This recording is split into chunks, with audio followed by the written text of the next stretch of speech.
If you're a parent, you'll probably be horrified what this babysitter is accused of doing in Wisconsin. Her name is Hannah Sprang, and police say she left 3 children, ages 1, 2, and 2, inside an SUV with the engine turned off in the summer alone for roughly an hour and a half. And on top of that, just wait until I tell you what police say she was doing while those kids were allegedly left alone in a vehicle strapped to their car seats. We're on the case, presented by Law&Crime. I'm Chris Stewart.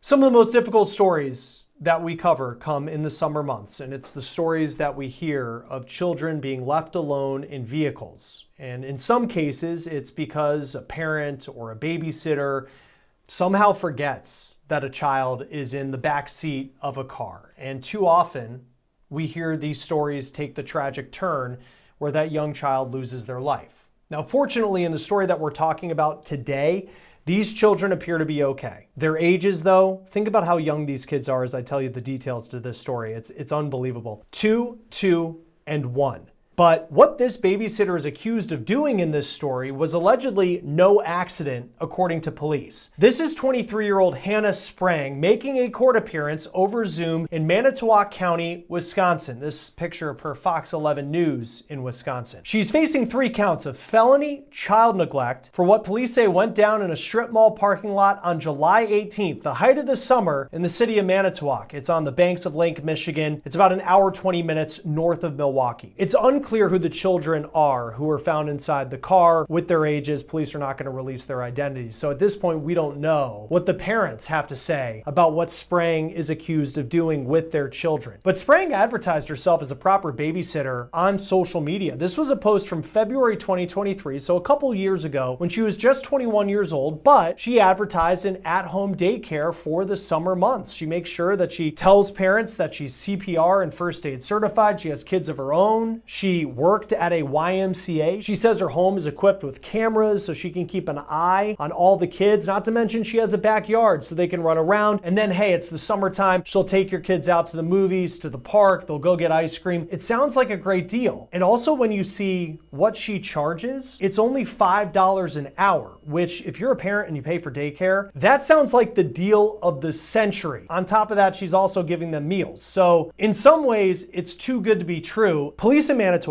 were called to a strip mall parking lot on July 18th because someone had noticed that there was an SUV, the engine was off, and there was a child inside the car, and they witnessed that child inside the vehicle for more than an hour. Police say when they got there, the officer found that there were in fact 3 children inside that black SUV. Their ages, once again, 2, 2, and just 1 year old. 2 of them barely toddlers, 1 of them that is barely no longer a baby. The officer looked up who the vehicle was registered to, and the name came up, Hannah Sprang. The officer wrote that he was trying to find a picture of Hannah so he could go door to door, from store to store, in hopes of finding her. The officer said about 5 minutes after he arrived, Sprang exited the nail salon in the strip mall parking lot and opened the door to her vehicle. The officer then told Sprang why he was there. And this is where we start to get a sense that the officer felt that Sprang was not taking this situation seriously. The officer wrote that Sprang seemed, quote, unfazed by the fact that police were speaking with her or that she had just allegedly left 3 young kids in a car alone strapped to their car seats while she went to go get her nails done. Hannah then allegedly gave an excuse to the officer. She said, look, I made the appointment for 11 o'clock, but the salon made me wait. She said that she went in, but she would come out and check on the kids during the appointment. And that statement becomes a major red flag as this story continues on. And before I get into that part of it, let me paint the picture for you of what the officer said they saw inside of this SUV when Sprang opened the door. All 3 of these kids, ages 1, 2, and 2, were strapped to their car seats. Now, police were saying that Sprang appears to have had a tablet playing so they could watch something while she was inside getting her nails done. 1 child was facing to the front, next to them was another child facing the back, and then in this SUV there was a 3rd row, and that's where the 3rd child was. The engine of the vehicle wasn't on. And again, this was July 18th, so we're talking the height of the summer, and even though it's Wisconsin, it gets hot there. Too often we hear stories of children dying in the heat of the summer when they are left inside a car. Now, according to police, it was around 69 degrees that day, which,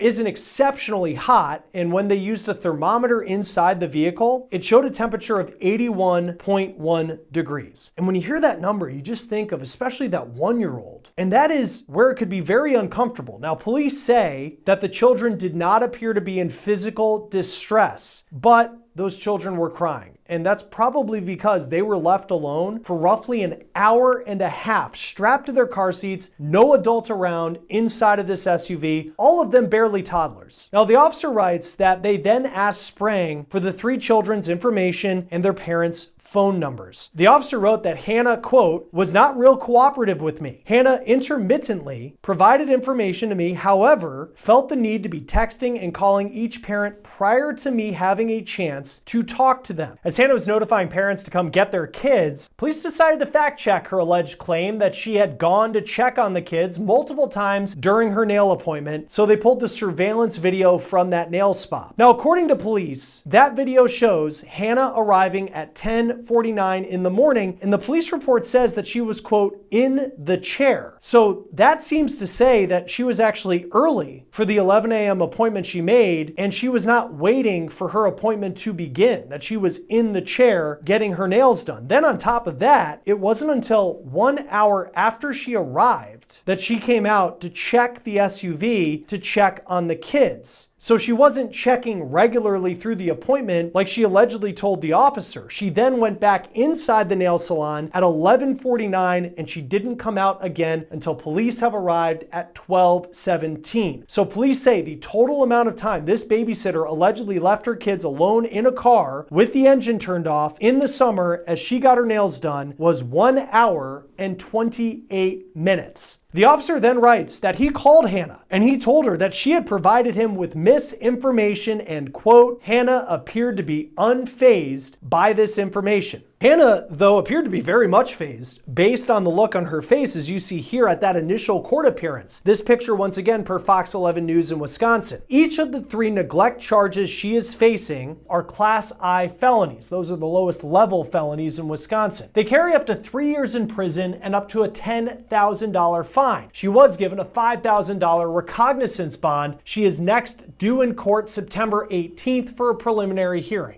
In putting this story together, we put Hannah Sprang's name into TruthFinder.com, and this is what we found. It does appear that she has a couple things that come up related to court cases dating back 2020, including this case from 2021, where she pleaded no contest to operating a motor vehicle without proof of insurance. There are a couple other traffic citations that we saw in this section of her TruthFinder profile that we were able to corroborate by looking at the Wisconsin online court records. But this is the type of thing, if you're a parent looking for a babysitter, you might type that babysitter's name into truthfinder.com and just make sure that everything adds up. At Law&Crime, we partner with TruthFinder. We use it to get details on the people involved in our stories. But as I was saying, even if you don't work in true crime, it can be an excellent resource to give you some peace of mind, as it's one of the largest public record search services in the United States. And with the paid subscription service, you get access to unlimited reports about almost anyone. And right now, you can get 50% off your first month of confidential background reports. Just go to truthfinder.com/OTC. Joining us now is criminal defense attorney Joe Tamburino. Joe, I know you practice law in the state of Wisconsin as well, so a great person to talk to as we're kind of breaking down just the initial part of this case. When you go through the court documents that we have, what police say they saw on scene, what sticks out to you? Well, thanks for having me on, Chris. What sticks out is the following, that the young children in this case, the 3 of them, are less than 6 years of age, because here's the difference. If they were older than 6 years of age, this case would be charged as a misdemeanor, specifically a Class A misdemeanor. In Wisconsin, that means up to a year. But they're charged as felonies, not because the children actually received harm, but that there was a probability that their medical, emotional, or mental health needs weren't being met when they were in that car for approximately an hour and a half. So really the determining factor is the kids are so young that by statutory law, since they're under 6, this is going to be a felony. And when you look at this, I mean, there's also, it just seems like police were very frustrated with Hannah Sprang on scene. They use the term unfazed multiple times, where they say that they, told her why they were there and that they had an issue with the children being left in the car, but she was, quote, unfazed. How does the police having that opinion of what went on impact how her case could be going forward? It greatly impacts it because here's why. As you know from the criminal complaint that's public in this case, the police officer mentions how Ms. Sprang was uncooperative. And the reason why that's an important factor is the following. The kids in the car type of situation is unfortunately something that happens, it's not rare. I don't know how often it happens, but it does happen throughout the country. People go up to a convenience store, they have two kids, say 6 and 8 years old. They run in to pay for gas, they run in to get milk or whatever it is. Next thing they know, the kids are in the car for 15, 20 minutes, whatever it is. Not the best idea, but it does happen. But so much depends upon what is the person, the caretaker, whether it's the parent or the babysitter, whoever it is, what is their reaction when they're made aware that the kids are in the car? You'll see many cases where the person's reaction is, oh my, I didn't know it was this long. I didn't mean this. I'm so sorry. This was a bad decision, so on and so forth. But according to what we know based on the public information, is that Ms. Sprang, at least in the criminal complaint, is more concerned about texting the parents of these kids rather than checking on the kids and talking to the police about the situation. And we don't have the body camera yet. I would love to see it. Definitely with just the information that we've been given by law enforcement thus far. But I thought that part of the criminal complaint was interesting, where the police officers like, give me the numbers for, the parents of these, one a 2-year-old and then another 2-year-old in the car. So incredibly young kids. And she's resisting. She's refusing, it seems. And I do think of a lot of situations, we see interactions with law enforcement that someone wouldn't get the opportunity to be like, wait, hold on a second. Let me just actually, I'll call them myself, do this, do that. What do you make of how police handled? And I get that maybe if we see the body camera video, we understand, but it does seem, I don't know, it just came off to me that they weren't being very forceful with her, as much as you might expect in some other situations. Well, based on the complaint, I think the police handled it correctly. Police want to diffuse a situation, keep everyone calm. It would have been a different situation if the police, say, would have went from 0 to 60 and had her arrested or searched her or handcuffed her or taken away her phone or something like that. So I think the police were just trying to keep everybody calm. They were obviously concerned about the three young children in the car. And they just wanted to make sure that the scene was properly processed and these kids get to their parents. So I think overall, at least from what we read in the complaint, the police did a good job. And, to your point about, I mean, we just see these stories in the summer months, especially every year. And it's in a lot of cases, they end in more cases than anybody would like. One's too many, where a child dies. And fortunately, that's not the situation here. But we have seen cases where a parent, for some reason, will forget that their child was in the car. In this case, this was, according to police, pretty deliberate act of leaving the children in the car. How does that impact the charges she faces and how this case could be prosecuted? Well, as I said before, the charges are fairly standard for when the kids are less than 6 years of age. When there's a probability that their mental, physical, or emotional health is not being cared for. And if the allegations are correct, for an hour and a half being alone in a car, sure, I mean, that could definitely happen. But where it affects it is the following. When someone just simply, and it does happen, forget that the child is in the car, but they react differently. They all of a sudden they realize it. They go out there. Someone lets it known to them what's happening. It's a different situation. It's handled usually differently. Here, though, because of the deliberateness, because she went presumably to go get nails, she only checked on the kids once. It seemed like she planned all this out. Yeah, they're going to treat it differently. And specifically, they're going to treat it differently when it comes to plea negotiations. As we all know, 95% of the cases out there are plea bargain. People work out some type of deals. I'm sure in this case, the parties will engage in plea negotiations. But I think the factor of the deliberateness is something that's going to affect the plea negotiations. And I also think too, so she said, according to police, originally was, hey, I'm coming out to check on the kids, keeping an eye on them, but then I had to wait for my nail appointment. And then they pull the surveillance video and she only went out once in the course of an hour. When it comes to a plea negotiation and you're looking at the lack of cooperation, and the max per charge that I read was a max of 3 years on these felony neglect charges, is how does the fact that not only was she uncooperative, but then also, according to police, just lied to them about what happened, how that could impact the appetite for the DA to maybe really go hard at her in this case?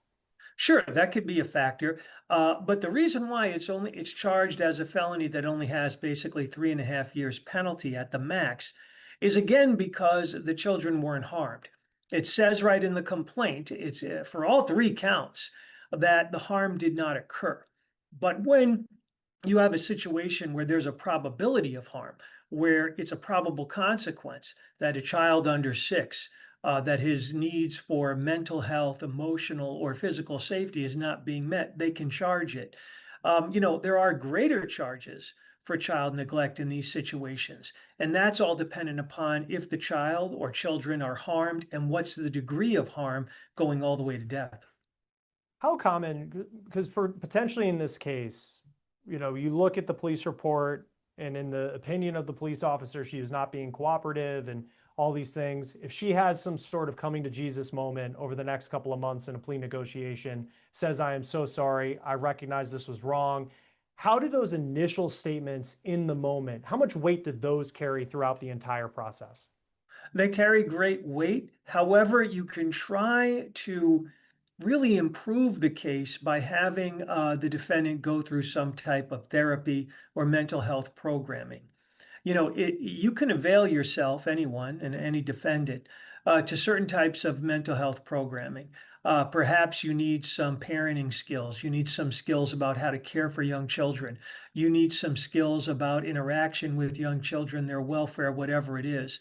So, in a case like this, if you had a defendant, not necessarily Ms. Sprang, but anyone in this position, who went through mental health programming. Say they did that for several months and they did well at it. Sure, you could use that to try to negotiate the case down to a misdemeanor. You could try to show the prosecutor as well as the judge that though she made a big mistake originally, she recognizes the danger of her actions and she's made progress in bettering herself so that it wouldn't happen again. She just had this initial court appearance in Wisconsin. She'll next have a preliminary hearing. How does that work? Where are we at the point as far as the process between her arrest, that initial court appearance, and then eventually, she'll either plea or then get a trial? Well, the initial appearance is just that. It's pretty straightforward. Sometimes there's bail setting, sometimes there's not. And after that, you do go to a preliminary hearing, which is basically a probable cause hearing. So a defendant has a right in Wisconsin to have the state prove probable cause on the record. How do they do that? Usually the prosecutor will simply call the main officer in the case and have him or her testify about, what they perceived, what they experienced, and why the person was arrested. Many preliminary hearings are waived, meaning that they're set, but when you get to them, the defendant waives them. Why? Because, many times the complaint itself shows sufficient probable cause. However, any defendant has a right to have that contested hearing. After the prelim, then there'll be other types of hearings, pretrial settlement conferences, all the way to trial. Though if there is a trial setting in this case, I doubt it would happen this year. It would likely be sometime in the spring or summer of next year. As a criminal defense attorney, I mean, how often have you had cases like this come across your desk of someone who is accused of leaving children in a car? Not many times. I have seen it in the system, but I personally have only had a few of these. There's not a ton of these around here in Minnesota or Wisconsin, but they do happen. So thank goodness they don't happen all the time or they're really common. So personally and professionally, I've only had a couple throughout the years. Knowing that these cases, though, I mean, we're talking about one now. They have been in the headlines, especially when they end in very, very sad and tragic situations. When you see a style of case or a type of crime start to get that attention, how does that impact the appetite within a district attorney's office of how hard you go at a defendant, and the way that they would handle a plea negotiation? Well, I think the biggest thing for a prosecutor is threefold. Number one, the facts of the case. Number two, specifically how the defendant reacted. What is the evidence about the defendant's intent or lack thereof? And number three, what degree of harm? So, in this case, if you put all that together, fortunately, the children were not harmed. However, it does look, what it says in the complaint is true, that this was a planned act. This is something where a person presumably made an appointment to get her nails done, went to that appointment, and left the three kids in the car and only checked on them once. So I think a prosecutor is going to go through all that factors when he or she determines whether or not to offer a plea negotiation. As you look at, I mean, as far as what we know, the evidence and you'll have the body camera, if those were running, of seeing the children in the car and the positions they were in, the temperature, they weren't hurt, but it was almost 82 degrees, which does sound, especially for a 1-year-old in a car seat, and then you have 2-year-olds as well. I mean, that just sounds like that's, something where there could have been something worse that happened. The amount of time they'll have on surveillance video, how do you see, if there were plea negotiations, like how that is going to play out? Well, of course it's going to play out. Right now we don't have access to those Right. videos. I'm sure they exist. In most situations, there's body worn cameras. Many times there's squad cameras, all these different things. So, the prosecutor obviously has them and has reviewed them, and I'm sure that was part of their charging decision. And from there, depending upon how egregious the conduct is that's shown in the videos, then you have plea negotiations go accordingly. What is like because you'll see in, and I hate to do you see it in the movies, but in a plea negotiation, and it seems very quick on like Law and Order, but in real life, I mean, you sit down with a district attorney or a prosecutor, whoever it may be. What is that conversation like in a case like this, where there does seem to be a good amount of evidence against the defense attorney's client? Well, plea negotiations aren't like TV, where all of a sudden you walk up to the prosecutor and within 2 minutes you have resolved the case. I mean, that just doesn't happen, especially in felony work. Usually what happens is both sides review the evidence that they have, and then they talk about, the strengths and weaknesses. I mean, the prosecutor, if everything in this complaint is true, has a very solid case. There's no doubt about it. So what would the defense do? Well, the defense might do something like I discussed before. Perhaps have the defendant go through mental health programming, counseling, therapy, get a specific doctor or expert to write a letter on behalf of the defendant saying that, over the last several months, she's done very well. She's progressed. She understands the nature of her actions and how they could have harmed these children, and how she's not going to do this in the future because she's gained these skills. So you use all of that to try to negotiate the case. Obviously, from a criminal defense perspective, what you want is to either see a dismissal or a lesser charge. Now, the charges right now that we have are charges which are Class I in Wisconsin, and Class I is the lowest level felony. So I'm sure if there is some type of plea negotiation, the defense would likely want a misdemeanor instead of a felony. And then for you as a defense attorney, when you read through the police account of what happened, and if she was your client, and I think of just the moments where she seems unfazed, the handling of the phone, the surveillance video, I guess what would your advice be to a client if you had a client in this situation of how they should handle something like this? Well, at this stage, it's too early for that because you don't have the evidence. In Wisconsin, the defense is not provided with all of what's called the discovery until after a preliminary hearing. So it would be unusual if you really tried to resolve this case at this point without having seen the evidence. Because a defense attorney, you have to do your due diligence. You're going to want to look at all the body worn cameras, squad cameras, statements, the store camera. You're going to want to look at if the medical evidence, meaning were these children seen by a doctor, and if so, did the doctor give a clean bill of health? You want to see the where the car was positioned, because There's a difference between having a car that's very close, parked close, that is, to the store, and one that's maybe, spaces or parking lots away. So all of those factors are gonna matter. Therefore, you're not gonna really try to resolve the case at this point. You're gonna want to see the evidence. All right, Joe Tamburino, criminal defense attorney. Thank you as always for being with us on Law and Crime. Great perspective on this case. We appreciate it. Thanks for having me on. Once again, Hannah Sprang is due back in court September 18th for a preliminary hearing. That will do it for On the Case, presented by Law and Crime. Subscribe to us on YouTube and Spotify. I'm Chris Stewart. We'll see you next time.